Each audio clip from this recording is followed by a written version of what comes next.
Vitamin C is probably one of the most known and drank vitamins worldwide, and like any other vitamin, our body is not able to produce it. Therefore, it is an essential nutrient that must be sourced from fruits, vegetables, and other supplements. This vitamin is essential for the production of collagen, which is obviously essential to maintaining healthy skin. It's also involved in the production of carnitine, and this is helpful to maintain good body fat levels. And lastly, it also helps to stimulate the production of some neurotransmitters that helps with self-esteem. But let's find out what's the most important function.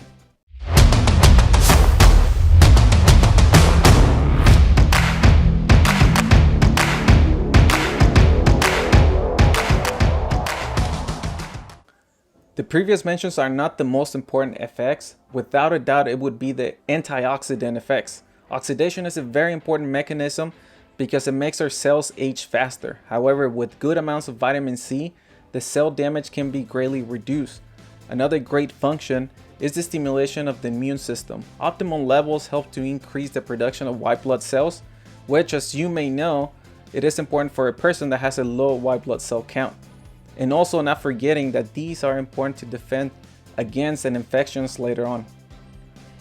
As vitamin C helps to eliminate free radicals from our cells, it helps our cells to have more energy, thus having much faster immune response. For this reason and many other, supplementation of vitamin C have demonstrated to improve the speed of healing from infectious disease like pneumonia or the common flu. All these effects on the immune system and the elimination of free radicals makes our bodies less prone to develop chronic diseases. This is with the understanding that chronic inflammation and the accumulation of free radicals are the causes that leads to chronic diseases and not just aging. And by the way, these are the ones that slowly deteriorate our quality of life. There are studies showing that using vitamin C increases antioxidant levels in our body by 30% and slows down inflammation.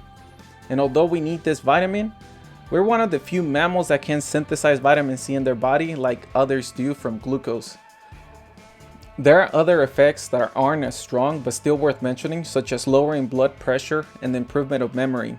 In a study of 29 adults with hypertension, it showed that using vitamin C lowers blood pressure by 5 millimeters of mercury. This means that if your blood pressure was 120/80, now it's going to be 115. This happens because the muscles relax and no longer contract around the arteries, and thus lowering blood pressure, which is a similar mechanism to the one magnesium has, which is also helpful to lower blood pressure. So if you happen to have high blood pressure and you already exercise and have made diet changes, using vitamin C and magnesium will help you improve your situation even more. Its memory effects are very clear because the less radicals our body accumulates, the longer my cells are able to live. And this is the case with the neurons, they will live longer, which also results in better memory. Now, something you're probably wondering is, how much vitamin C do I actually need? Well, there are signs that are obvious, like scurvy, which affect the health of gums and teeth, but they're very obvious. How about the non-obvious ones, like the rupture of capillaries, fatigue, anemia, which by the way develops due to the low amount of vitamin C and therefore making it difficult for the body to absorb iron later on. Also, there could be other signs like hair loss and low white blood cell count. However, the best way to know if I have low levels of vitamin C is by doing a lab test. With this, it's also important to know that there are certain diets that makes it more prone to develop vitamin C deficiency, like diets that do not include vegetables or fruits at all. Now, if you're going to consume supplements, this is something to pay attention to. On one hand, there is an issue of absorption. Vitamin C is dosage dependent. This means that if I normally consume 30 to 180 milligrams per day, I would absorb somewhere around 70 to 90% of that.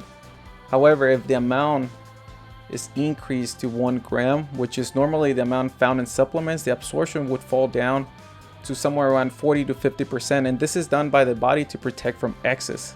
And there are several stages of the protection mechanism. But even when giving high dosages of 50 grams, it doesn't become toxic because of this mechanism. One thing to keep in mind is that vitamin C is not simply for everyone. There are people out there that shouldn't even drink vitamin C with all these positive attributes. And that's because it would completely work against them, such as those that already develop kidney stones If you're going to drink vitamin C, the best way is liposomal vitamin C. This basically means that the substance that was soluble in water, now it's surrounded by phospholipids, making it more greasy and allowing it to be more absorbable. This also protects you from the irritation that ascorbic acid may produce, especially in your digestive system. Also remember that the dosage changes, for example, for a person that has a chronic disease or a person that smokes, and this is because they have a higher amount of free radicals in their body, whereas a healthy individual wouldn't. Another exciting topic worth mentioning is the effects on tumors. There are lots of research that shows and proves that having optimum levels of vitamin C decreases the chances of tumor formation. This means that low levels of vitamin C won't be enough to protect your body, but high levels will. This is why we're starting to see this emerging trend where high dosages of vitamin C are used. While much of that won't remain in the body for long, its antioxidant effects will. And there are many benefits of vitamin C, and if there might be something helpful, consider including it in your diet, especially if you smoke or have a chronic disease or simply have a flu. So that's it for this video. If you guys found this video helpful, please hit the like button and let us know what kind of content you'd like to see next. Don't forget to subscribe. See you on the next one.